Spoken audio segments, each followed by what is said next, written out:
Selamat malam teman-teman sekalian, selamat datang. Kita berjumpa kembali dalam program rutin setiap hari Selasa. Semoga kita semua ada dalam keadaan baik-baik, selalu diberkati Tuhan, dan siap membuka hati bagi pendalaman firman yang kiranya menolong kita dalam hidup dan pelayanan. Mari kita awali dengan berdoa bersama. Dalam nama Bapa dan Putra dan Roh Kudus. Amin. Firman-Mu pelita bagi kakiku ya Tuhan dan terang bagi langkahku. Sebab Engkaulah jalan kebenaran dan hidup. Kami bersyukur kepadamu karena Engkau menyelenggarakan hidup kami. Dan kami Kau tuntun untuk mengimani Engkau, meresapkan firman-Mu ke dalam hati kami, menghayatinya dalam hidup kami, dan menjadikannya dorongan untuk boleh melayani Engkau dalam berbagai sendi kehidupan setiap hari. Kami percaya pertemuan kami malam ini juga merupakan penyelenggaraan-Mu. Maka kami mohon sudilah Engkau memberkati kami semua dimanapun kami berada. Berkatilah juga teknologi yang kami manfaatkan, agar semuanya melayani pertemuan ini, dan demi kemuliaan nama-Mu dan demi keselamatan banyak orang. Terpujilah Engkau Tuhan, kini dan sepanjang masa. Amin. Dalam nama Bapa dan Putra dan Roh Kudus. Amin. Teman-teman sekalian, mohon masing-masing mematikan mikrofonnya. Nanti kami juga akan mengontrol supaya menjaga agar tidak terlalu banyak disrupsi di dalam penyampaian materi nanti. Baik, kita tidak lagi membuang banyak waktu. Kita persilakan Romo Yonas untuk mengantar kita dalam refleksi malam ini. Silakan Romo Yonas. Selamat malam Bapak Ibu semua, rekan-rekan imam yang bergabung. Kita lanjutkan lagi pendalaman kitab suci kita, masih kitab Kejadian. Malam ini kita berbicara tentang bagian terakhir dari kisah keluarga Abraham. Itu Abraham, Sarah, dan Hagar serta anaknya Ismail. Baik, sabar.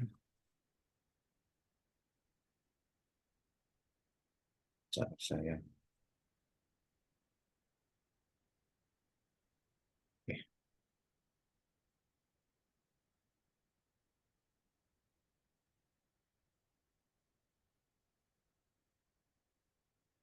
Baik. Saya berharap Bapak Ibu sudah membaca teks yang pendek itu, ya, lanjutan dari teks Selasa kemarin untuk memudahkan pendalaman kita. Baik, tema kita adalah ya, usirlah perempuan hamba perempuan itu beserta anaknya.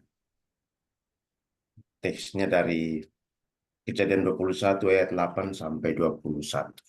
Usirlah hamba perempuan itu beserta anaknya.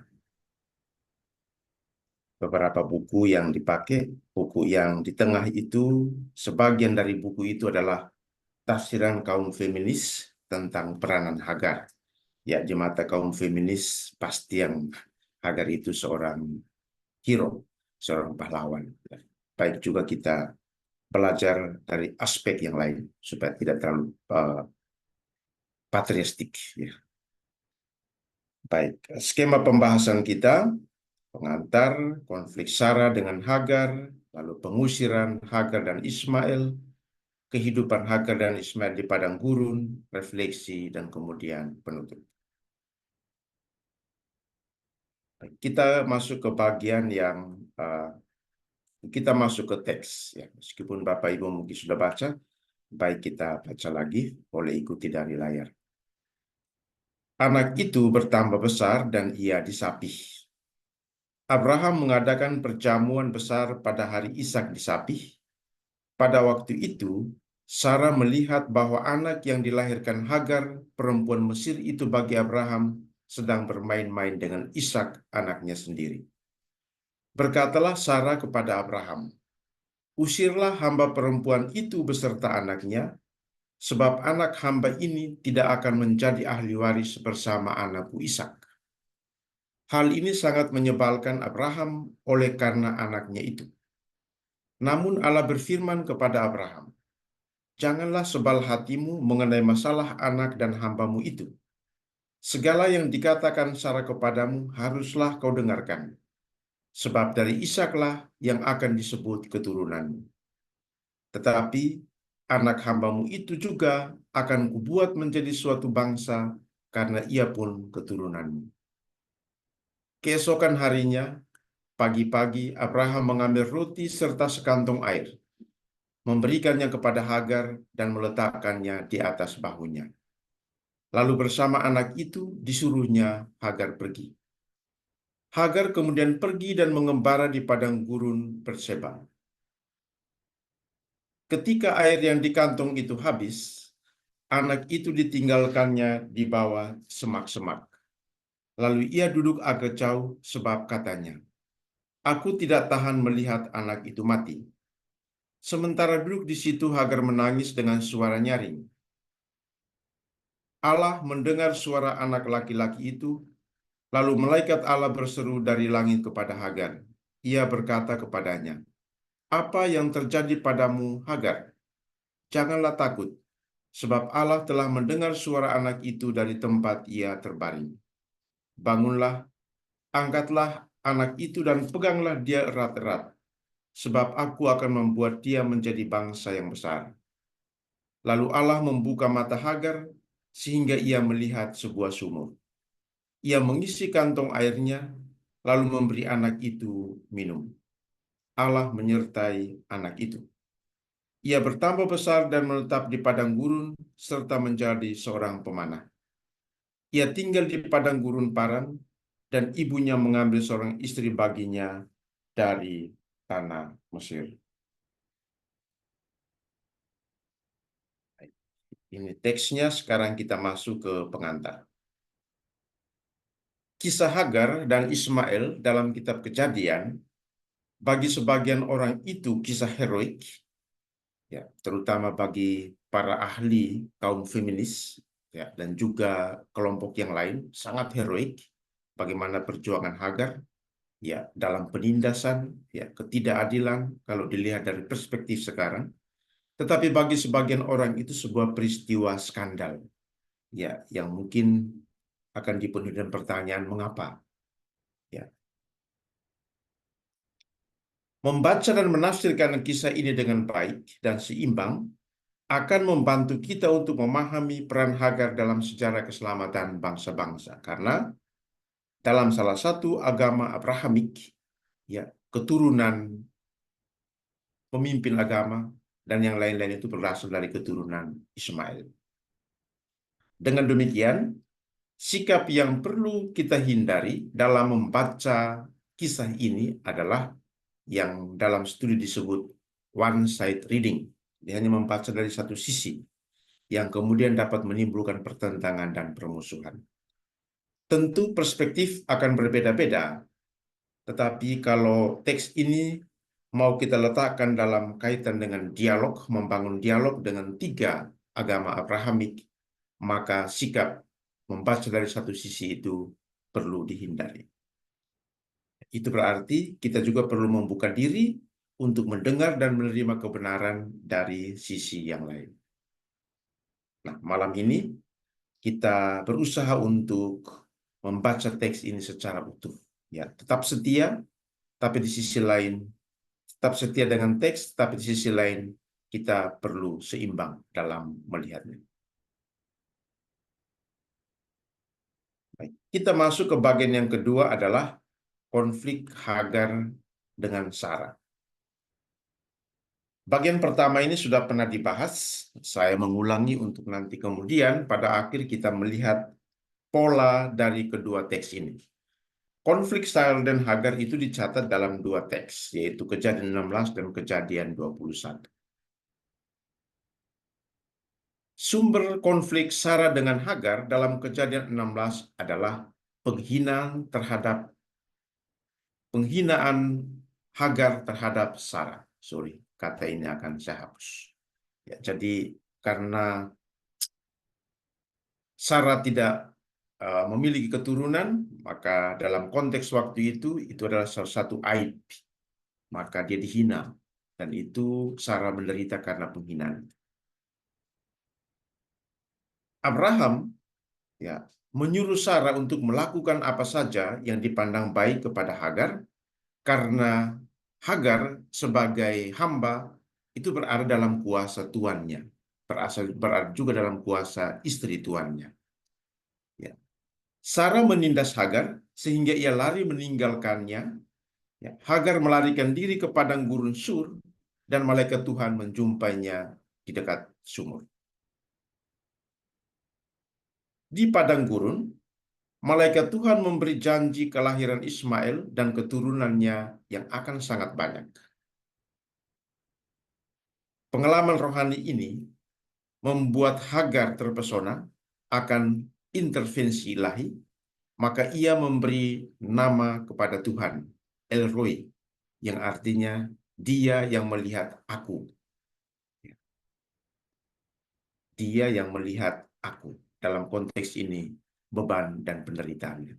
Tapi juga Hagar melihat dia.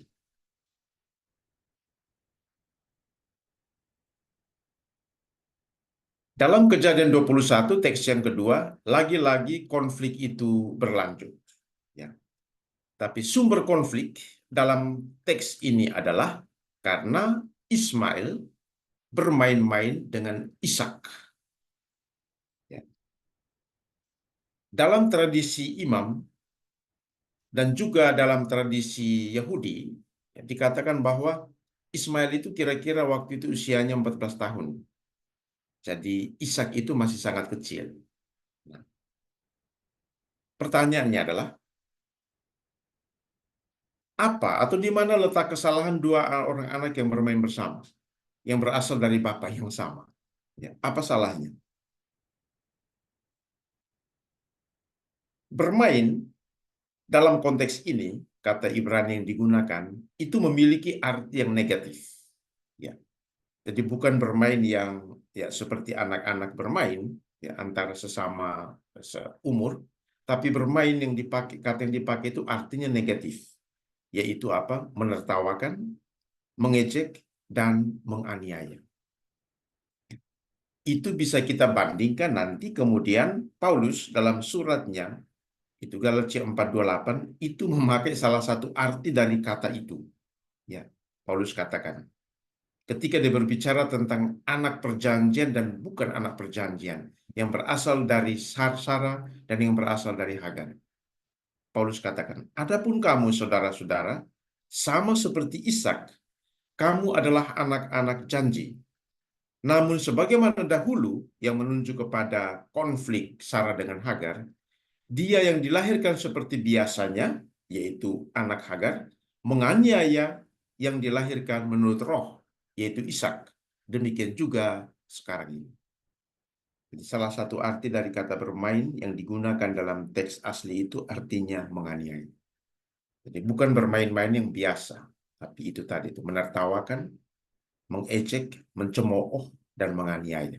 Ya, itu bisa ya yang terakhir bisa masuk akal karena kalau dalam tradisi imam yang menjadi salah satu tradisi sumber dari kitab Pentateuk, kalau Ismail berumur 14 tahun, maka wajarlah kalau dia mendominasi sebagaimana anak-anak yang secara fisik lebih besar daripada yang lain. Menurut tafsiran para rabi Yahudi dalam Mitzrah, Mitzrah itu tafsiran atas teks, ya, mencari jembatan untuk mencari titik temu antara teks-teks yang berbeda, itu disebut Midrash. Itu para rabi itu mempunyai beberapa tafsiran. Ya, saya ambil dua tafsiran tentang apa kesalahan Ismail dan kata bermain itu. Pertama, Sarah melihat Ismail hendak membunuh Ishak ketika Ismail mengambil busur dan anak panah. Karena di akhir teks ini, Ismail tinggal di padang gurun dan hobinya adalah ya atau berprofesi sebagai pemanah. Jadi mungkin dia mulai latihan untuk menggunakan anak panah itu sehingga Sarah melihat bahwa itu membahayakan anaknya Ishak. Ya. Tafsiran yang kedua adalah ketika Ishak lahir, semua orang bersuka cita.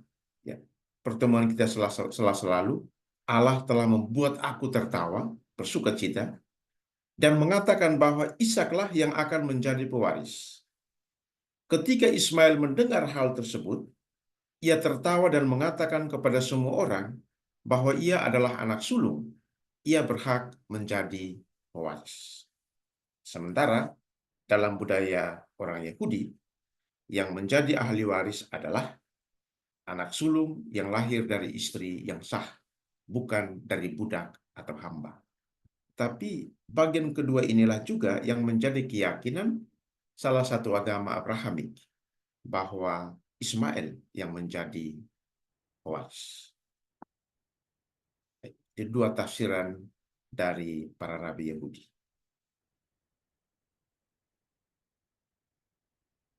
Kita masuk ke bagian yang ketiga.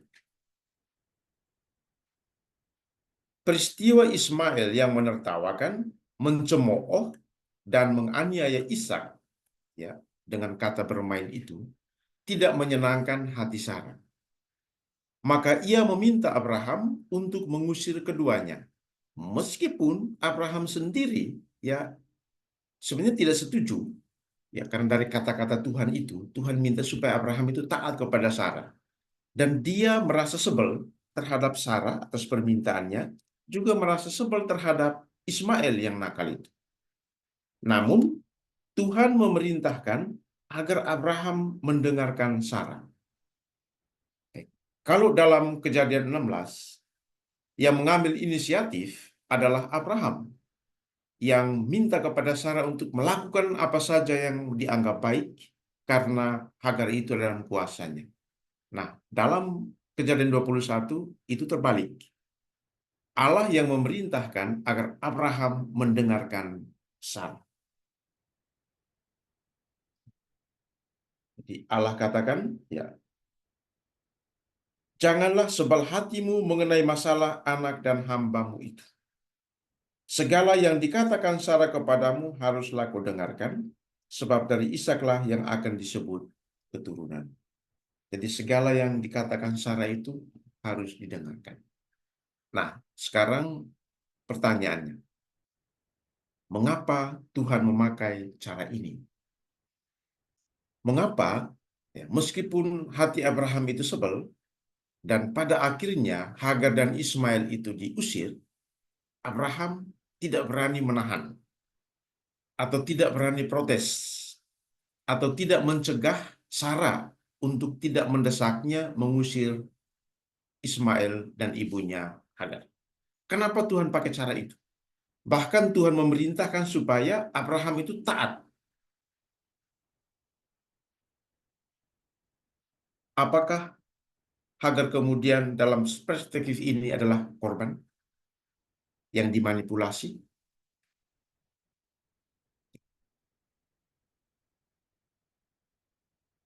Jawabannya adalah, secara sosial, pengusiran Hagar dan Ismail memang terasa sangat tidak adil. Apalagi kalau teks ini dibaca dari perspektif postkolonial. Sangat tidak adil. Namun, itulah cara Tuhan untuk mengakhiri konflik Sarah dan Hagar agar tidak terjadi hal-hal yang lebih buruk. Ya. Untuk menghindarkan Hagar dan Sarah masuk lebih dalam kepada hal-hal yang lebih buruk. Dalam teks sebelumnya, Abraham akan disebut bapa bangsa. Sarah akan disebut ibu bangsa-bangsa. Bagaimana mungkin ibu bangsa-bangsa itu akan terjerumus dalam hal-hal yang lebih buruk, sehingga kemudian ia tidak bisa lagi menjadi model bagi bangsa-bangsa. Inilah cara Tuhan. Membiarkan mereka hidup dalam waktu yang lebih lama akan menimbulkan persoalan yang mungkin lebih buruk ke depan. Maka Allah menggunakan cara itu, dan dengan cara itu ia minta Abraham supaya tunduk, mendengarkan semua yang dikatakan Sarah. Dengan kata lain, Allah memberitahu rencananya kepada Abraham melalui istrinya Sarah. Maka tidak boleh dibantah, harus diikuti. Karena itulah cara Allah untuk menghindari konflik. dan hal-hal yang lebih buruk. Bandingkan Kejadian 13. Sebelum konflik ini terjadi, hamba-hamba Abraham dan keponakannya Lot itu sudah konflik. Ya. Dan cara yang sangat elegan yang digunakan Abraham itu baik. Ya, ketika lahan untuk ternak itu mulai sempit, maka timbullah pertentangan, ya, perkelahian di antara para hambanya. Maka Abraham itu bersikap sangat bijaksana. Dia katakan kepada keponakannya Lot, janganlah kiranya ada pertengkaran antara aku dan engkau, dan antara gembalaku dan gembalamu, sebab kita ini kerabat. Bukankah seluruh negeri ini ada di hadapanmu? Baiklah engkau memisahkan diri dariku.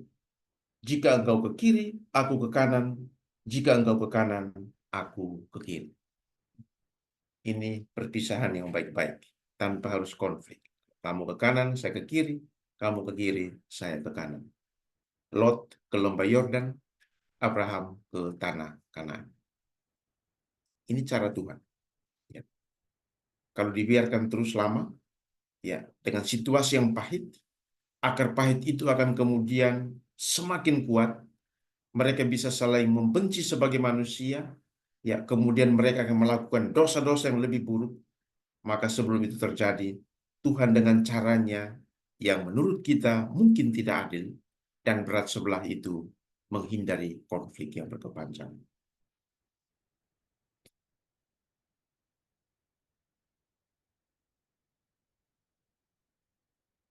Dan inilah tanda ketaatan Abraham kepada Tuhan. Jadi Abraham itu taat kepada Tuhan yang bersuara melalui Sarah. Maka tadi Tuhan katakan, ikutilah, ya, semua yang dikatakan oleh Sarah. Inilah tanda ketaatan Abraham kepada Tuhan. Abraham sebenarnya tidak menyetujui pengusiran Hagar beserta anaknya Ismail, tetapi ia tidak melawan dan tetap taat kepada perintah Tuhan. Kenapa demikian? Karena Abraham percaya bahwa Tuhan memisahkan mereka dengan cara yang kelihatannya tidak adil dan menyakitkan bagi Hagar dan Ismail, karena ia memiliki rencana atas mereka masing-masing. Dan rencana itu kita lihat, ya, di akhir teks ini dan nanti pada bab 25. Akhir kisah dari Ismail dan keturunan. Dipisahkan dengan cara yang kelihatannya tidak adil dan menyakitkan bagi Hagar dan Ismail, tetapi Allah itu memiliki rencana atas mereka masing-masing.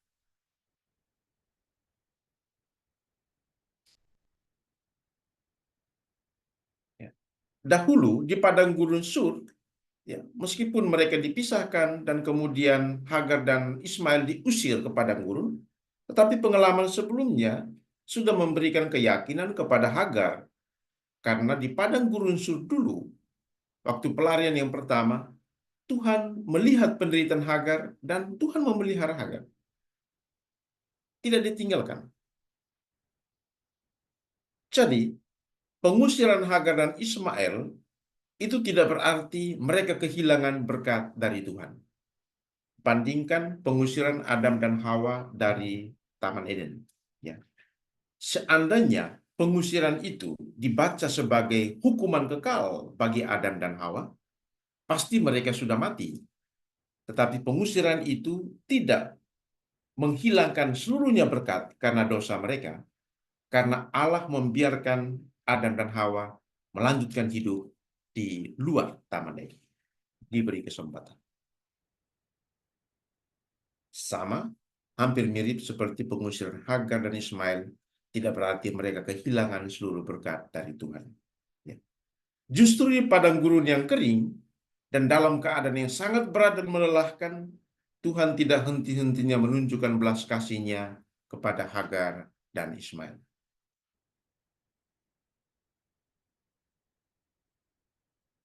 Itu tadi secara sosial. Ya. Sekarang secara teologis, pengusiran Hagar dengan anaknya berkaitan dengan ahli waris. Jadi isu ahli waris. Kitab Kejadian tadi katakan, usirlah hamba perempuan itu beserta anaknya, sebab anak hamba itu tidak menjadi ahli waris bersama anakku Ishak. Paulus mengulangi itu dalam suratnya. Namun apa yang dikatakan kitab suci?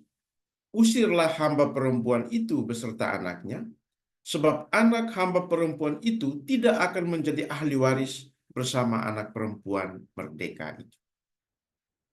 Pada titik ini, kita berbeda dengan salah satu agama Abraham ini. Ya. Ishak menurut kita ada ahli waris karena ia berasal dari istri yang sah, anak yang dijanjikan. Ya, sementara Ismail diberkati, tetapi dia tidak bisa menjadi ahli waris karena dia lahir dari hamba perempuan, meskipun dia anak sulung.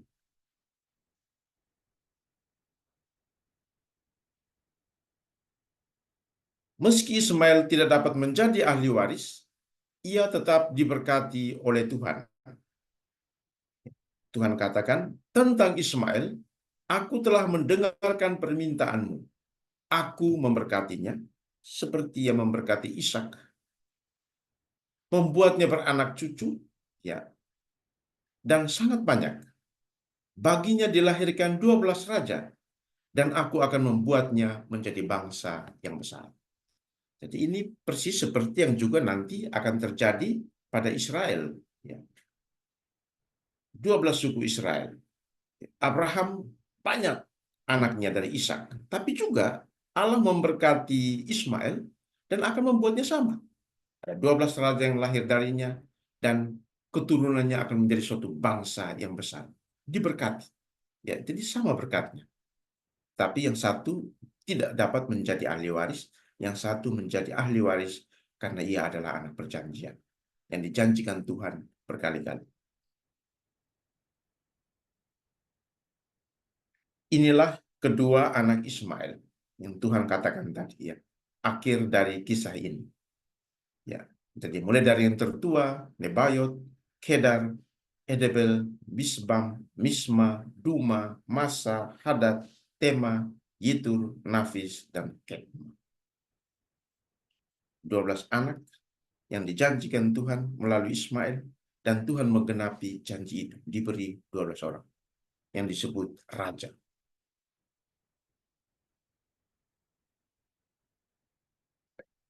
Sekarang kita masuk ke bagian berikut, adalah kehidupan Hagar dan Ismail di padang gurun. Setelah diberi bekal, Abraham menyuruh Hagar dan Ismail pergi dari rumahnya. Tadi kita mendengar Abraham memberi roti, ya, lalu air, lalu letakkan di atas bahu Hagar. Ya, itu berarti, ya, menurut tradisi imam, berarti itu Ismail memang sudah besar, maka dia jalan sendiri. Sehingga roti dan air itu diletakkan Abraham di bahu. Seandainya masih kecil, pasti digendong atau dinaikkan ke atas bahu sebagaimana kebiasaan orang membawa anak pada waktu itu. Ya. Mereka mengembara di padang gurun Beersheba. Pengembaraan Hagar dan Ismail di padang gurun, ya, kata yang dipakai itu mengembara, jadi mereka berpindah dari satu tempat ke tempat lain. Itu mengingatkan kita akan pengembaraan umat Israel di padang gurun selama 40 tahun. Ada satu ahli yang coba membandingkan Hagar dengan sejarah keselamatan bangsa Israel. Bagaimana, ya, Hagar di pinggir sumur, lalu kemudian Hagar di padang gurun, kemudian Hagar dan keluarnya bangsa Israel dari Mesir, lalu Hagar dengan Musa, ya, dan seterusnya dan seterusnya. Dan keselamatan yang dialami oleh Hagar di padang gurun, sebagaimana Israel dalam krisis di padang gurun tetap mendapat wahyu dan intervensi lain. Ada seorang ahli yang menulis itu di jurnal, ya, Katolik Biblical Literature, itu websitenya Katolik. Ya, menarik tulisan itu. ya, perbandingan antara Hagar dengan sejarah keselamatan Israel. Padang gurun itu tempat yang tandus, yang kering, ya, maka masalah yang selalu muncul yang juga dialami oleh bangsa Israel adalah masalah air. Bagi yang sudah pernah pergi ziarah, pasti akan menandai padang gurun, di mana ada sekelompok tumbuhan, di situ biasanya ada mata air, selebihnya tidak. Masalah itu pula lah yang dihadapi oleh Hagar ketika kantong airnya habis. Ia mulai putus asa, meletakkan anaknya di bawah semak-semak, dan menangis dengan suara nyaring karena tidak tahan melihat anaknya yang akan mati kehausan. Itu adalah naluri seorang ibu. Ya, masalah berat, berjuang untuk membawa anaknya di tengah padang gurun, tapi mereka mengalami masalah kehabisan air. Sebagaimana pada pengembaraan pertama di padang gurun Sur, Tuhan tetap menyertai Hagar pada pengembaraan yang kedua. Mari kita melihat perbandingannya. Di padang gurun Sur, Tuhanlah yang datang menjumpai Hagar dan bercakap-cakap dengannya melalui malaikat. Itu berarti di padang gurun Sur, Tuhan dan Hagar itu bercakap dengan bertatapan muka. Karena Tuhan yang mengambil inisiatif datang menjumpai Hagar dan bercakap-cakap. Itulah Tuhan. Ya, dalam keadaan tertentu, melihat beban-beban, penderitaan, dia sendiri yang datang menjumpai kita, mencari kita. Sedangkan di padang gurun Betsheba, ya, Tuhan itu bercakap-cakap dengan Hagar dari langit. Jadi perbedaannya, ya, satunya tadi tatap muka, satunya dari langit. Yang terdengar hanya suara. Tapi lagi-lagi inisiatif itu keduanya datang dari Tuhan. Tuhan yang mendengar teriakan anak itu, Ismail, lalu Tuhan, ya, bercakap-cakap dengan Hagar dari langit melalui malaikat. Di padang gurun Sur, Tuhan melihat penderitaan Hagar. Jadi Tuhan itu memantau Hagar yang berjalan, ya, melarikan diri dari nyonyanya dan tuannya, tapi Tuhan melihat setiap detail perjalanan Hagar, dan pada akhirnya nanti kita melihat bahwa Hagar juga melihat Tuhan. Ya. Di padang gurun Berseba, itu Tuhan mendengarkan penderitaan Hagar. Jadi Tuhan punya mata untuk melihat penderitaan manusia, telinga Tuhan juga tidak tertutup. Tuhan punya telinga untuk mendengarkan seruan manusia yang menderita. Jadi Tuhan tidak tidur. Matanya terbuka, telinganya terbuka. Di padang gurun Sur, Tuhan menjanjikan kelahiran Ismail dan banyak keturunan yang akan berasal darinya, 12 raja itu, dan bangsanya akan menjadi besar. Begitu juga di padang gurun Berseba, Tuhan berjanji akan membuat Ismail menjadi bangsa yang besar.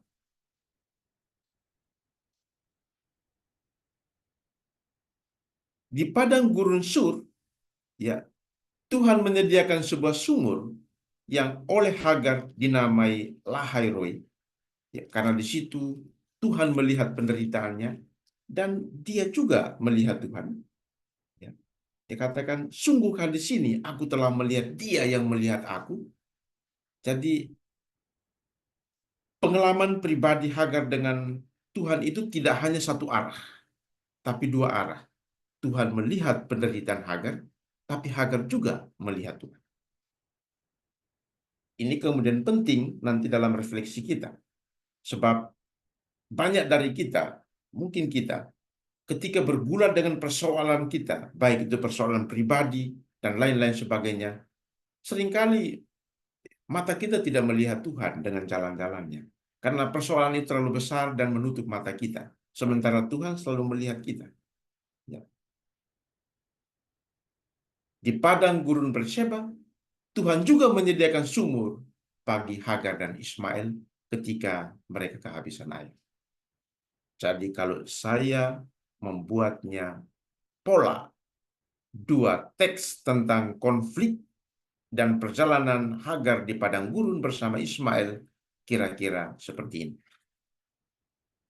Kejadian 16 dan 21. Tokoh dalam Kejadian 16 itu 3 orang, Abraham, Sarah, dan Hagar, karena Ismail belum hadir. Dalam Kejadian 21 ada 5 orang, Abraham, Sarah, Ishak, Hagar, dan Ismail. Penyebab masalah dalam Kejadian 16 itu penghinaan. Ya, Kejadian 21 juga boleh dikatakan penghinaan melalui tawaan, cemoohan, hinaan, dan penganiayaan dengan kata bermain tadi, yang dalam teks asli itu artinya maknanya negatif. Ya.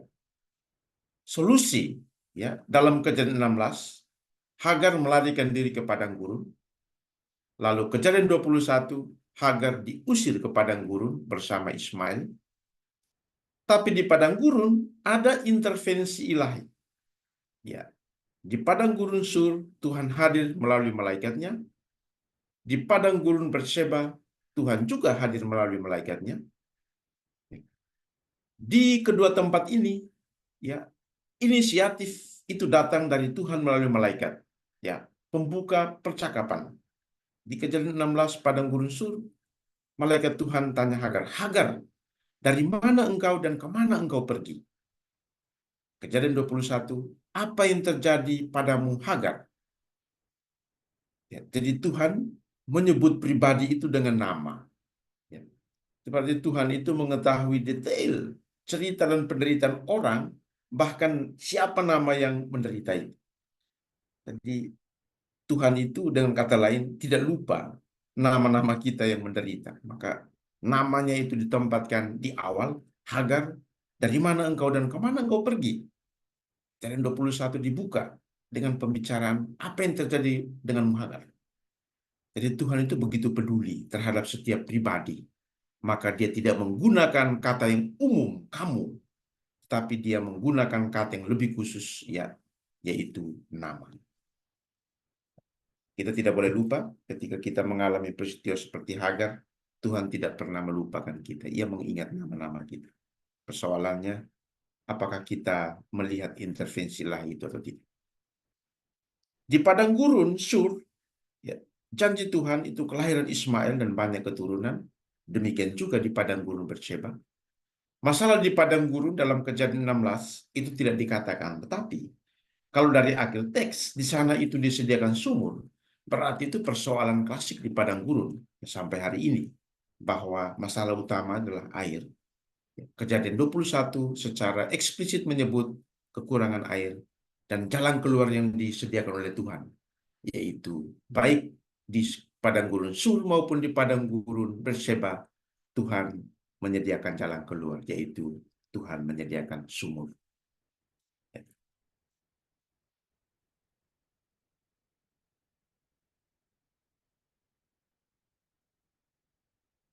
Sekarang kita masuk ke bagian yang terakhir, itu refleksi. Ada banyak hal yang bisa kita refleksikan dari teks ini. Ya, saya menawarkan 3 dari teks yang pendek ini. Yang pertama itu intervensi ilahi di tengah krisis.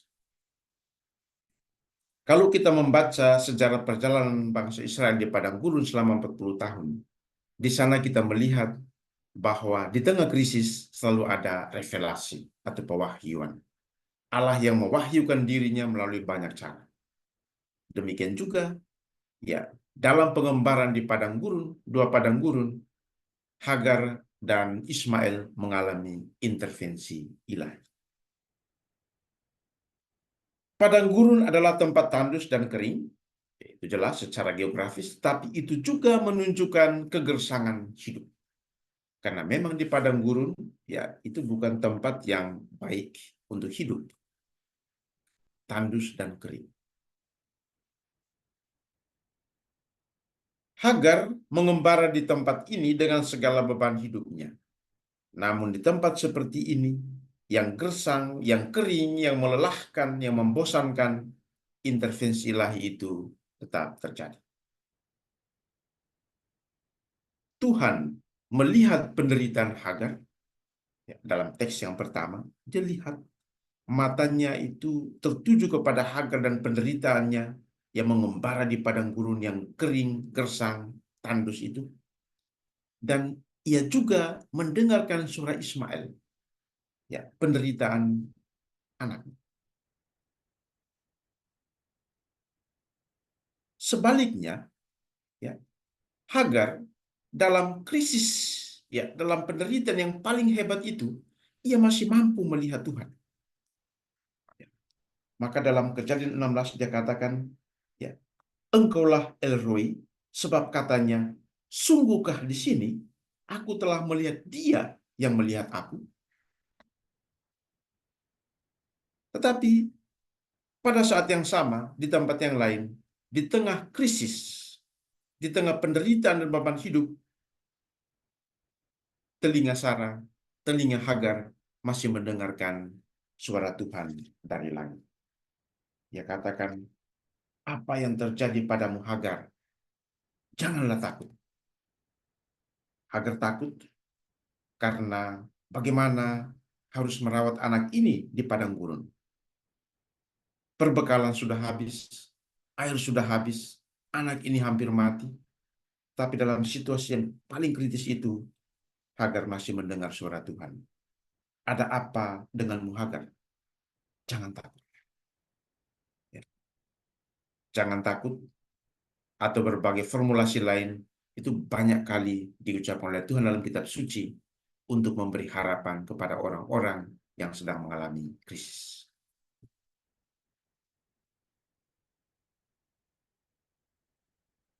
Ada masa-masa dalam hidup kita yang disebut masa padang gurun. Kering, membosankan, dan kemudian mulai putus asa. Kalau ikut retret 40 hari Ignatian, Yesuit, minggu pertama itu disebut minggu padang gurun. Yaitu apa?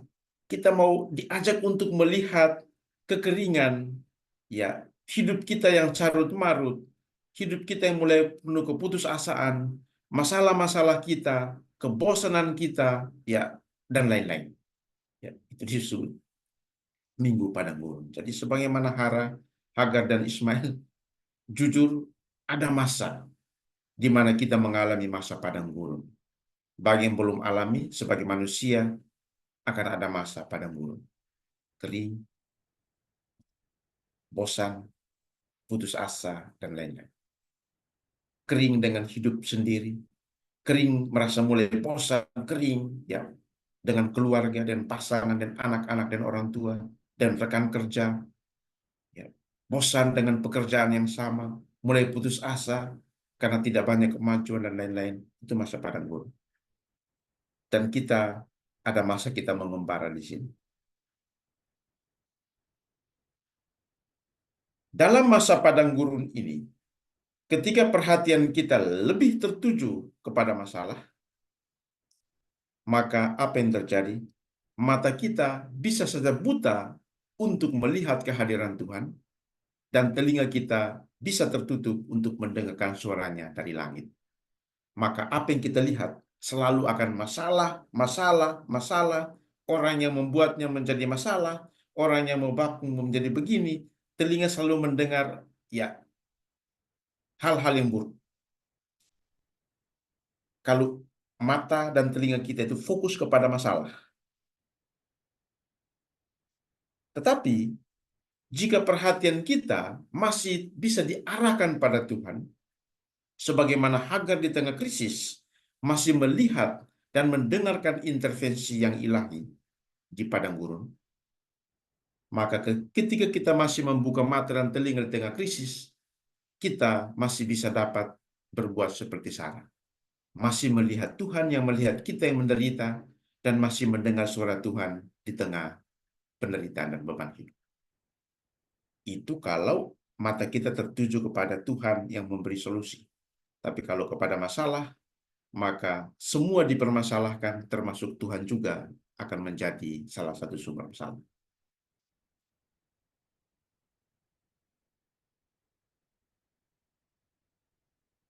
Poin yang kedua adalah menanggung konsekuensi pilihan. Bagi para ahli kitab suci feminis kaum perempuan, Hagar itu seorang pahlawan bagi keluarga. Itu betul-betul pahlawan, hero. Mulai dari orang tuanya menyerahkannya kepada Abraham untuk dijadikan hamba, ya, yang melahirkan Ismail untuk menjadi pelayan dalam keluarga. Mulai dari situ. Meski ia adalah hamba dan mendapat perlakuan yang kurang baik, tetapi ia tetap setia kepada Tuhannya. Hal itu terbukti ketika ia melarikan diri karena ditindas oleh Sarah, dan malaikat Tuhan, Tuhan sendiri meminta agar ia kembali kepada Abraham. Dia kembali. Dalam perspektif modern mungkin kita bertanya, ini namanya kekerasan dalam rumah tangga ini. Ya, harusnya dilaporkan. Bagaimana mungkin Hagar yang sudah ditindas itu masih mau kembali, ya, kepada Abraham dan Sarah? Apakah dia tidak takut nanti ditindas lagi? Ia tetap setia kepada Tuhan dan dia menyadari bahwa itu konsekuensi dari pilihannya menjadi seorang hamba. Yang waktu itu adalah sesuatu yang biasa. Di tengah kesulitannya, ya, konflik pribadinya dengan Hagar, mungkin juga ketidakpuasannya kepada Abraham, ia bertanggung jawab penuh terhadap anaknya Ismail. Ia bisa saja meninggalkan Ismail untuk meringankan penderitaannya, tetapi ia tidak melakukannya karena kasihnya yang besar. Pengalaman Hagar mengajar kita bahwa setiap pilihan ada konsekuensinya, apapun. Mengeluh terus-menerus tentang keadaan dan mempersalahkan orang lain atau situasi sebagai penyebabnya tidak akan menyelesaikan masalah. Bahkan semakin mengeluh, masalah akan semakin berat. Pilihan dan solusinya hanya satu. Terus berjuang dengan penuh harapan akan adanya selalu intervensi Allah di tengah krisis.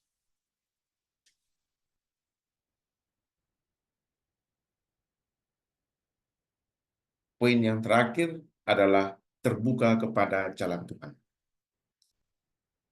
Pengusiran Hagar dari rumah Abraham bagi sebagian orang adalah skandal. Orang mungkin bertanya, Hagar itu pelaku kejahatan atau korban?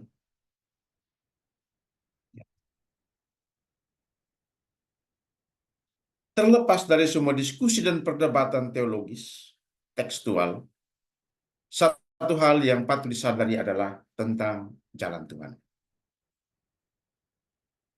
Tuhan kadang memilih jalan yang tidak populer dan berbeda dari keinginan kita. Dia tidak mau dua perempuan ini tetap ribut, lalu kemudian lebih buruk keadaannya. Ya, maka meski mungkin dianggap, ya, ini jalan yang tidak adil, tetapi itulah jalan Tuhan yang tidak populer dan berbeda. Maka terhadap jalan Tuhan yang kadang-kadang itu tidak populer dan berbeda, bahkan mungkin menimbulkan pertanyaan dalam hati, mengapa harus ke sana? Mengapa saya tidak di sini? Ya, mengapa saya harus ke sana? Atau mengapa saya harus di sini? Ya, kita perlu belajar dari Abraham yang taat kepada perintah Tuhan, meski ia belum tahu apa maksudnya. Tuhan hanya minta dia ikut taat. Nah, untuk taat ini, kita perlu mengekang keinginan kita secara keras.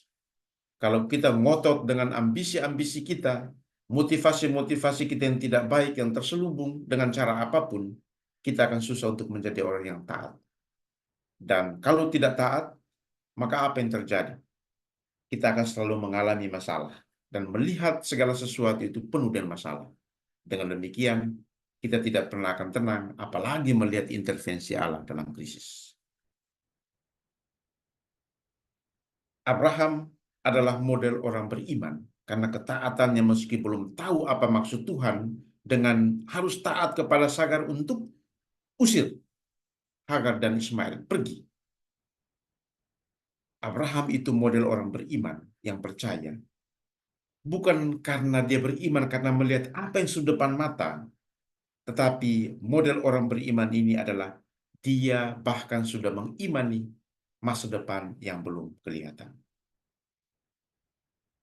Dan iman model inilah yang memampukan kita untuk optimis terhadap masa depan yang belum kelihatan. Tuhan selalu ada rencana yang kadang-kadang ditempuh dengan jalan yang tidak populer.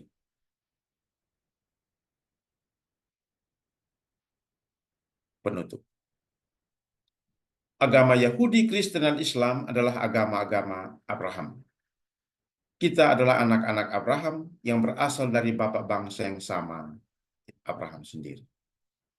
Maka mendudukan Hagar dan Ismail di tempat yang benar dalam penafsiran dan pembacaan kitab suci adalah jalan masuk dalam dialog sejati dengan ketiga agama tersebut.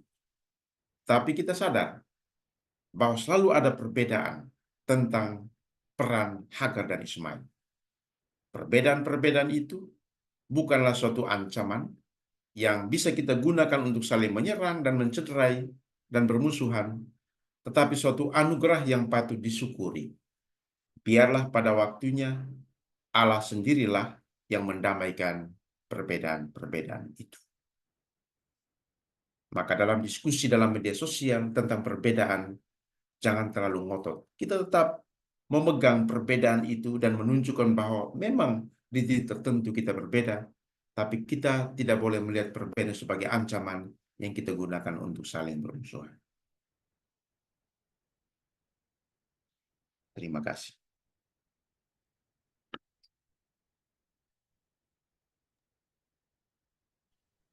Baik teman-teman sekalian, kita terima kasih pada Romo Yonas yang sudah mengantar kita dalam refleksi ini.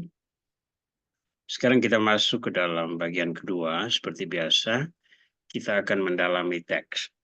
Kita akan mendalami materi yang sudah dipresentasikan.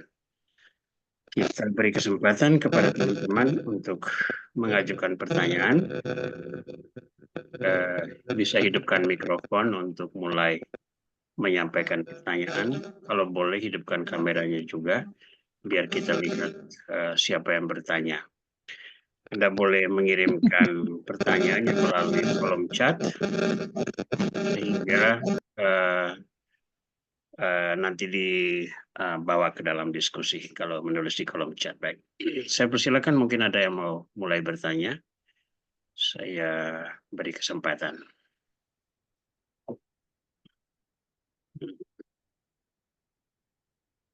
Semua sudah sangat jelas ya.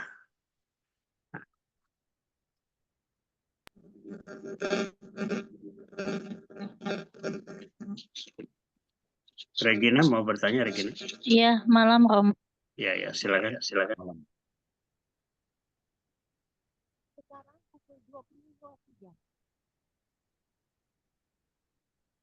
Suaranya kurang kuat, Regina. Sekarang pukul 20.03. Tidak bisa nangkap suaranya. Oh, karena nanti. Ya.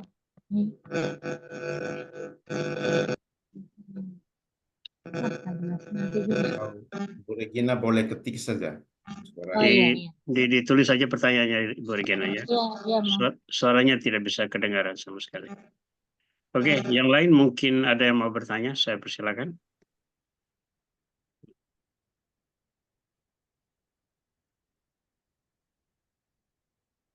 Oke, ya Pak Pias, silakan. Tolong hidupkan mikrofonnya untuk mulai bertanya. Ya. Malam Romo. Ya.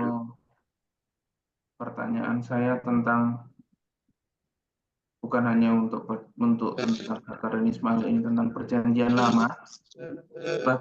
Yang saya lihat bahwa ketika pun manusia berdosa, Tuhan masih mau berbicara dengan kita. Maksudnya seperti contohnya mulai dari Kain yang membunuh Habel, Kain yang ditegur langsung, lalu juga saya melihatnya juga hubungannya dengan Hagar dan Ismail ini berarti sebenarnya kondisi apapun Tuhan selalu mau berbicara dengan kita gitu ya Romo. Ya, ya, ya, itu benar ya. Jadi ya itulah ya Tuhan ya. Mulai dari kisah kejatuhan manusia pertama di Taman Eden, di situ apa? Tuhan yang berkeliling mencari mereka. Di manakah engkau? Ya, itulah Tuhan. Maka nanti dalam kitab Keluaran, Allah Tuhan itu memperkenalkan dirinya kepada Musa. Ya, akulah Tuhan yang penuh kasih, panjang sabar dan berlimpah kasih setia. Itu ada 4 karakter Allah yang menjadi tema PKSN 2 tahun lalu. 4 itu. Jadi itulah ya aku Tuhan yang itu ya. Jadi memperkenalkan dirinya dengan itu. Ya, itu betul. Nah, tantangannya adalah apakah ketika Tuhan masih mau berbicara, melihat kita seperti dia melihat Hagar, dia mendengar seruannya, apakah kita juga bisa bertindak sebaliknya? Masih mampu untuk melihat Tuhan di tengah krisis yang kadang pekat, masih mampu mendengar suaranya di tengah ya beratnya beban itu tantangannya. Dan Hagar mengajar kita bahwa di tengah penderitaan di padang gurun yang paling kering dan membosankan, yang berat sekalipun, dia masih mampu melihat Tuhan, dia masih mampu untuk mendengarkan suara Tuhan yang memperhatikan. Ya. Makasih Romo. Satu lagi, seperti Abraham, Lot, itu bisa dibilang mereka orang asing yang kaya raya berarti Romo. Dalam artian mereka orang kaya tapi orang asing di negara lain gitu Romo. Maksudnya siapa?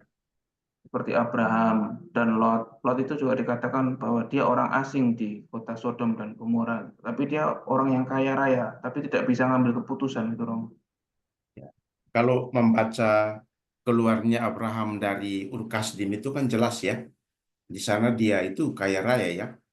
Ya, kaya raya lalu diperintahkan ke Kanaan. Ya, negeri asing yang baru bagi dia. Tapi itulah iman Abraham ya. Seandainya kita berpikir dengan cara pikir kita matematis sekarang, mungkin kita katakan begini. Saya di sini sudah mapan, sudah settle, ya, sudah di zona yang sangat nyaman. Ya, saya berpindah ke tempat lain. Apakah di sana saya akan sukses, nyaman, damai seperti di sini? Tapi Abraham justru sebaliknya.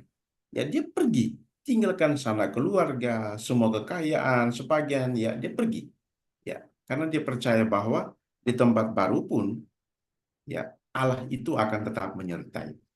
Maka pernah seperti saya katakan dalam satu KKS, saya secara pribadi sebelum pindah ke tempat baru, saya selalu baca itu teks favorit saya itu Abraham diperintahkan untuk pindah. Karena apa? Ya, kalau kita bergerak dari satu situasi ke situasi baru dan kehilangan iman ini, memang semua akan dipenuhi ketakutan. Bahkan kita sendiri tidak pernah keluar dari zona yang sudah membuat kita nyaman. Ya, ya, saya berani bersaksi itu teks favorit saya. Maka saya selalu katakan kepada provinsial, kapan? Ya, karena saya berusaha untuk punya iman seperti Abraham. Ya, ini saya sharing bapak mama saya ya, ada Catherine di sini. Ya, ini saya sharing. Romo Paroki itu tiap pagi habis misa, sepan itu pasti ke rumah kami. Dan bahkan satu hari itu pasti beberapa kali ke rumah kami. Karena dekat. Dari dulu. Bapak mama kasih teh, kopi. Kadang-kadang mereka duduk ngobrol saja. Nanti saya telepon, Romo baru pulang dari sini. Lalu pernah suatu waktu Romo itu tanya, Pak, kenapa begini terus Om? Apa kata orang tua? Kami percaya anak kami di tempat lain juga diperhatikan oleh umat dengan cara mereka. Maka kami memperhatikan Romo itu seperti umat di tempat lain memperhatikan anak kami. Ya, itu contoh-contoh orang sederhana ya. Ya, jadi itu ya. Jadi kalau kita pergi tanpa harapan dan kepercayaan seperti Abraham, memang eh, gerak dari satu situasi, satu tempat pengalaman ke pengalaman itu pasti sangat menakutkan. Ya, takut dengan diri sendiri. Ya, karena itu saya sangat kagum dengan iman itu ya. Kalau hitung matematis lebih enak di Urkasdim, sudah settle. Iya, makasih Romo. Itulah manusia. Iya, Ya, Romo. itulah manusia. Ya, berusaha untuk itu ya, meskipun kadang jatuh bangun dan tidak mudah. Oke. Baik, terima kasih untuk Pak Pias. Bu Regina, bagaimana, sudah siap pertanyaannya? Ya, Romo. Jelas suara saya mungkin? Ya, jelas sekarang. Oh ya. Gini Romo, saya dari awal itu melihat seperti ini. Tuhan kan sudah tahu sebetulnya. Apabila ada satu keluarga, satu suami dengan dua istri pasti konflik gitu. Tapi kenapa Tuhan membuat itu dalam satu keluarga itu, dalam keluarganya Abraham itu, Romo? Sebetulnya itu. Makasih. Baik, yang pertama, praktek seperti dalam dunia zaman dulu itu biasa. Biasa ya. Baik. Kenapa Tuhan menggunakan itu? Ya, kalau lihat teks-teks lain dari konteks itu, ya, karena mandul itu suatu aib, maka Tuhan mau menyelamatkan aib itu ya melalui Hagar dan kehadiran Ismail. Tapi lagi-lagi, Sarah tetaplah perempuan yang tidak mau diduakan, Hagar juga begitu. Ya, kalau teks ini dibaca dari perspektif keluarga sosial itu menarik sekali. Maka pesannya jelas ya, jangan pelihara dua perempuan. Itu ya itu sederhana sekali ya. Karena selalu akan ada konflik ya. Bagi sederhana begitu ya. Ya, tapi ya tadi itulah cara Tuhan untuk menyelamatkan keluarga ini di satu sisi, tapi juga cara Tuhan menyuruh Hagar pergi, itu juga caranya dia untuk menyelamatkan dua wanita ini dari konflik yang berkepanjangan yang mungkin akan jauh lebih buruk. Oke. Maka pertanyaan, sebenarnya siapa yang menjadi model? Sarah atau Hagar? Dua-duanya. Ya. Malam ini, karena teksnya lebih banyak bicara tentang Hagar dan Ismail dan pengembara di padang gurun, maka saya lebih mengangkat Hagar sebagai jalan untuk dialog, juga untuk memandang teman-teman kita yang lain yang menjadikan Hagar dan Ismail itu sebagai panutan. Ya, karena dia juga dijumpai oleh Tuhan. Dia diberkati. Dia dilindungi. Anaknya juga diberkati dan keturunan besar. Apa yang salah dengan itu? Ya, ya. Dua-duanya diberkati. Bedanya satu menjadi anak janji, satu ini tidak. Itu saja. Ya. Jadi sikap itu juga mau mengatakan begini, Bu Regina. Kita beriman juga jangan terlalu jangan terlalu picik. Seolah-olah berkat itu hanya ada pada pihak kita. Yang lain tidak punya berkat. Tidak. Allah itu memberi berkat kepada semua.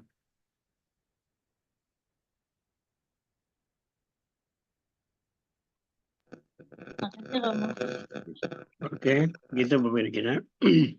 Ada pertanyaan dari Effendi S. Lingga, ini rupanya Sinolingga ya. Dari ayat yang dibahas, tokoh yang jadi panutan kita itu Hagar atau Sarah? Sarah menyuruh Abraham mengambil Hagar, lalu Sarah juga menyuruh Abraham mengusir Hagar dan Ismail. Oh ya, tadi saya kira itu dari Bu Regina ya. Ternyata dari Pak Effendi ya. Itu jawaban saya tadi ya. Siapa yang menjadi panutan? Dua-duanya. Ya. Ada Sarah, ada Hagar. Karena dua-duanya juga teks juga berbicara hal yang positif tentang kedua perempuan ini. Oke. Jadi tinggal mana yang mau diangkat. Saya lebih mengangkat Hagar malam ini karena teks ini lebih banyak berbicara tentang Hagar dan pengembangan di padang gurun. Baik, itu ya. Pak Effendi. Oke, baik. Masih ada Saya yang mau Romo. bertanya? Ya, Pak Saya Sudarsono. Romo. Baik, Pak Effendi, Silakan. nanti Pak Effendi sabar, Pak Dusron. Ya. Nanti pada akhir kitab Kejadian ada satu sesi khusus tentang tokoh-tokoh perempuan dalam kitab Kejadian. Baik, di sana semua tokoh di luar dua ini juga bisa kita pelajari. Ya. Baik, itu. Silakan Pak Sudarsono. Selamat malam Romo, selamat malam semuanya. Saya mau tanya Romo, kalau berdasarkan kitab suci kita ini kan tentang korban yang mau disembelih itu ya. Kalau di kitab suci kita yakini bahwa yang mau disembelih ini adalah Ishak, mau dikorbankan. Namun dari sisi kepercayaan dari agama Abrahamik yang lain yang mau disembelih ini adalah si Ismail gitu. Ya, Ini gimana Romo pandangan kita terhadap yang mau disembelih Ismail ini? baik. Dalam detail cerita juga berbeda. Dalam Al-Quran, itu Hagar yang mencari air untuk anaknya Ismail. Ya, yang menunjukkan tanggung jawab seorang ibu terhadap anaknya. Tapi dalam kitab suci, kita itu Allah yang menyediakan sumber. Ya. Oke, itu detail cerita juga ada berbeda. Nah, bagaimana melihat perbedaan itu? Ya, sebagaimana saya katakan dalam slide penutup tadi, ya, ada titik-titik temu yang bisa menjadi jalan masuk menuju dialog antara tiga agama Abrahamik, tapi juga ada perbedaan-perbedaan yang tidak bisa kita hindari yang tertulis dalam kitab-kitab suci kita. Nah, bagaimana melihat perbedaan itu? Ya, seperti saya katakan, lihatlah perbedaan itu dengan rasa hormat dan penghargaan yang mendalam. Ya, ya, ya. Itu ya. Kita melihat perbedaan itu jangan sebagai satu ancaman, ya, tapi satu anugerah bahwa ya Tuhan menggunakan perspektif yang lain untuk mengajar, ya, untuk mendidik kelompok yang lain dan sebagainya. Jadi kalau kita mau membandingkan Pak Sudarsono, yang namanya studi banding itu harus ada dua kasus yang sama. Ya. Kalau studi bandingnya itu misalnya Mercedes-Benz dan sepeda ontel, ya nggak nyambung.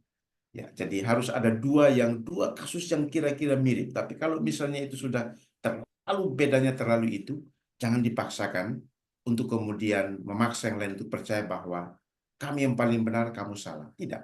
Karena dua-duanya tertulis dalam kitab suci yang dianggap oleh suci oleh masing-masing pengikut. Jadi ya, dengan tangan terbuka, hati yang tulus kita menghargai perbedaan. Tidak ada cara lain.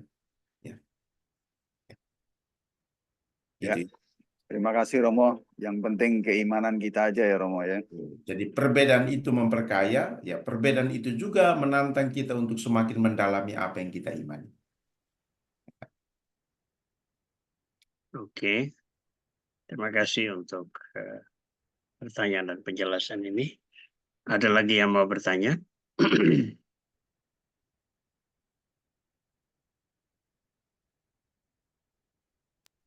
Ya,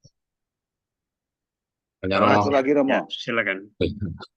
Pak Horas dulu, nanti baru Pak Sudarsono. iya. Pak Horas dulu. Ya, malam Romo. Saya mau nanya, kira-kira ketika Hagar itu diusir bersama Ismail, apakah mereka langsung terputus total dengan Abraham? Artinya dengan dipisahkan jarak yang begitu jauh, atau memang mungkin karena kan bekal mereka sangat minim gitu ya Romo ya?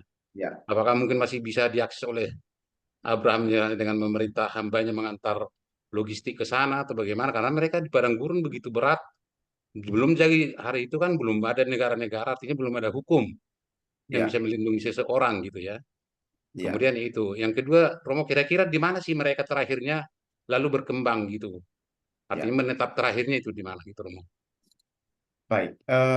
Memang teks kita kemudian berhenti di padang gurun itu ya, di padang gurun Paran ya. Kemudian si Ismail itu menetap di padang gurun Paran. Ya, itu di sekitar daerah Mesir ya, di situ, terakhir di situ. Jadi ini semacam apa ya? Semacam arus balik dari sejarah keselamatan bangsa Israel dengan keselamatan yang dialami oleh Hagar di padang gurun. Kalau dulu Israel itu keluar dari Mesir, okay, ke tanah Kanaan, sekarang ya Hagar itu keluar dari tanah Kanaan kembali ke Mesir. Nah, itu satu. Jadi geraknya itu ya, makanya tadi saya katakan ada seorang ahli yang sangat bagus menulis tentang perbandingan antara eksodusnya Hagar dengan eksodusnya bangsa Mesir. Ya, ada artikel yang baik ya. Kalau Pak Horace mau baca nanti boleh saya kasih ya. Ya, The Wilderness and Salvation History in the Hagar Story. Ya, itu dari artikel Katolik ya, dari jurnal Katolik yang bisa di-download ya, tapi bayar ya Pak ya. Tidak gratis, itu harus bayar. Baik, itu satu. Yang kedua, teks kita memang terputus di situ ya. Tidak mengatakan padang gurun itu begitu luas dan begitu panjang. Ya, kalau sekarang kita membayangkan saja, sekarang loh ya, kita dari Mesir ke Israel itu butuh sekitar 9-10 jam pakai bis di padang gurun. Kalau misalnya saja taruhlah eh, Hagar itu menelusuri jalur yang sama, kecuali ada jalur yang lebih singkat, ya tetap butuh waktu berhari-hari bahkan berbulan-bulan. Oke? Nah, pertanyaannya dari mana eh, logistik itu disediakan? Memang teks itu berhenti di sini, tapi mungkin menarik. Tapi saya belum pelajari teks-teks di luar kitab Kejadian. Jadi kalau dalam studi itu ada teks yang dari kitab suci, ada sumber-sumber yang di luar kitab suci. Salah satunya misalnya Midrash tadi, ya tafsiran Yahudi tentang bermain itu salah satu sumber ya, yang ya. Dan masih ada sumber-sumber lain mungkin di Al-Quran dan lain-lain sebagainya, ya, yang di luar kitab suci. Ya, teks-teks ini juga menarik untuk kita pelajari, minimal untuk tahu bagaimana ya logistik mereka di sana. Ya, contoh. Ya, itu dua. Tapi saya belum pelajari itu.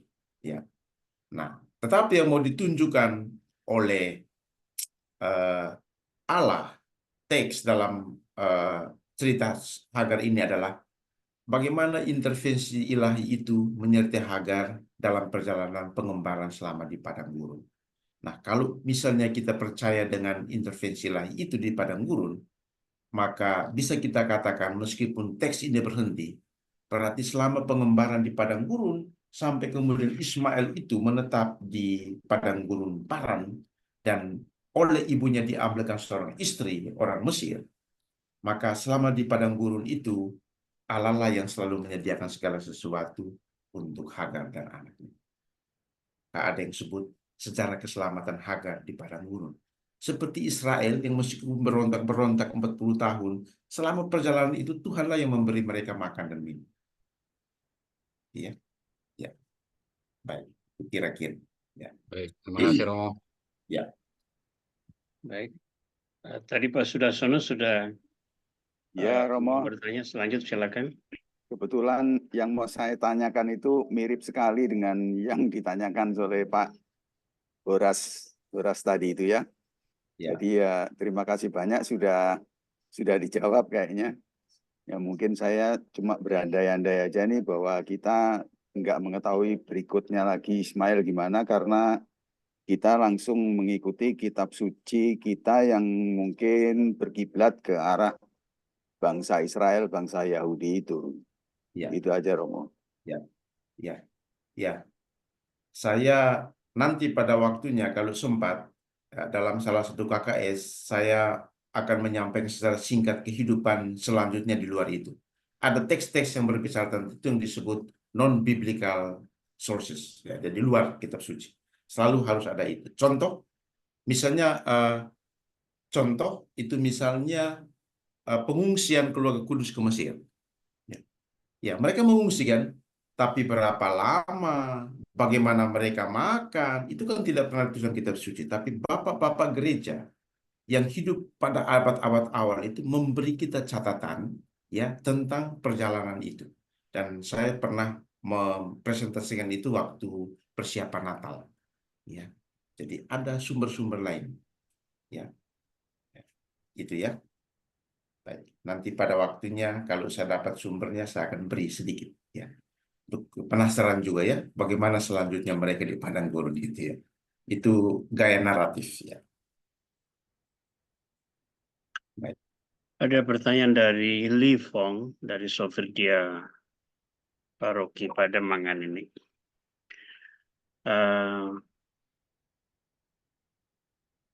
Abraham begitu menuruti permintaan Sarah. Antara lain saat Sarah minta Abraham mengambil Hagar untuk bisa melahirkan keturunan. Kemudian Sarah minta Abraham mengusir Hagar dengan Ismail. Apakah dapat kita artikan atau menunjukkan Abraham yang begitu mendengarkan Allah dan Abraham yang sangat percaya kepada Allah? Itu mungkin tadi mengulangi tadi yang sudah disampaikan. Silakan. Jadi kalau kita lihat teks tadi bab 21 ya ayat 11 Ya, Abraham memang begitu sebel terhadap anak itu Ismail yang bermain-main dengan arti yang negatif tadi. Tetapi ya, Tuhan katakan kepada Abraham jangan sebel dan ikuti apa yang dikatakan oleh Sarah kepadamu. Jadi apakah Abraham itu begitu taat kepada Allah? Jawabannya iya.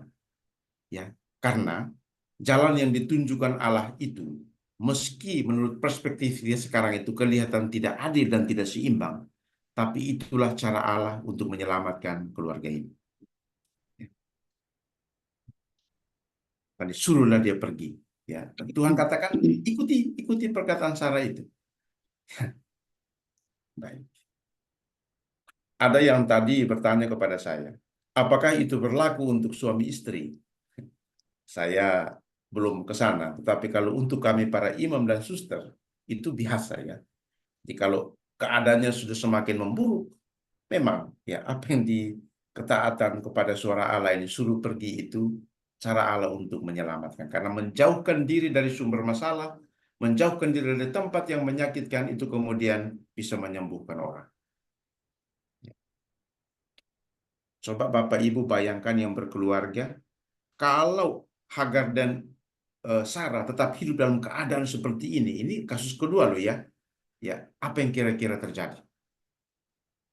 Allah muncul dengan jalannya yang unik dan tidak populer. Dan Abraham begitu taat. Itu Bu ya. Oke. Baik, tidak pertanyaan di kolom chat sudah selesai. Mungkin ada lagi yang mau bertanya. Saya beri waktu beberapa menit lagi. Kita sudah mendekati 8:30.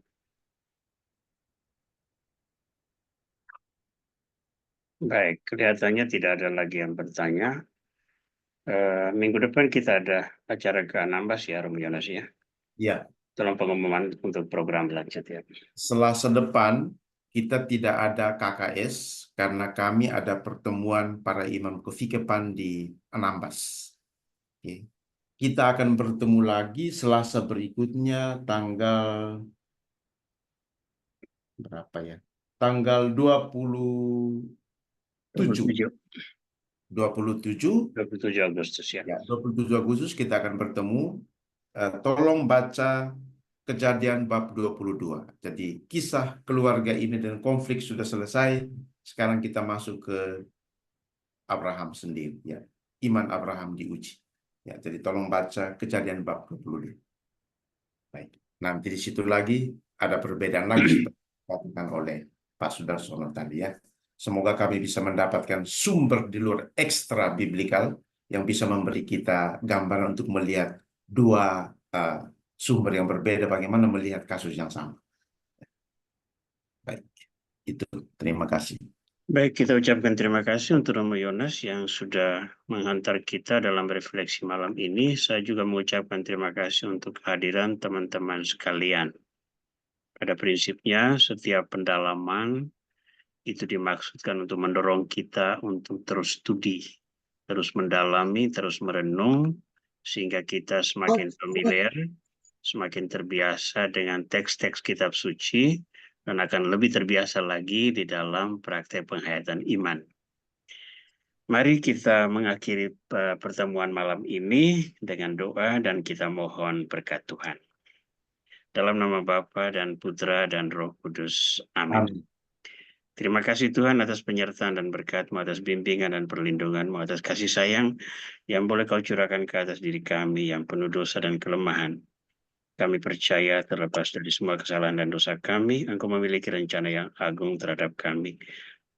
Sebagaimana Engkau telah memiliki rencana yang agung bagi keluarga Abraham, yang iman mereka telah menjadi contoh bagi kami untuk hidup dan pelayanan hingga hari ini. Kami bersyukur kepadamu atas seluruh refleksi malam ini dan terutama kami bersyukur atas anugerah firman-Mu yang tertera di dalam kitab suci yang boleh kami renung dan kami dalami setiap hari. Semoga berkat penerangan Roh Kudus, iman kami semakin Kau kobarkan untuk mengarah kepada kesempurnaan sejati dalam penyelenggaraan ilahi hingga mencapai kerajaan abadi dalam persekutuan dengan Engkau di akhir hidup kami. Kemuliaan kepada Bapa dan Putra dan Roh Kudus, seperti pada permulaan, sekarang, selalu, dan sepanjang segala abad. Amin. Tuhan bersamamu dan bersama roh. Berkat Allah Tunggal Maha Kudus kiranya menaungi saudara-saudara sekalian, Bapa dan Putra dan Roh Kudus. Amin. Amin.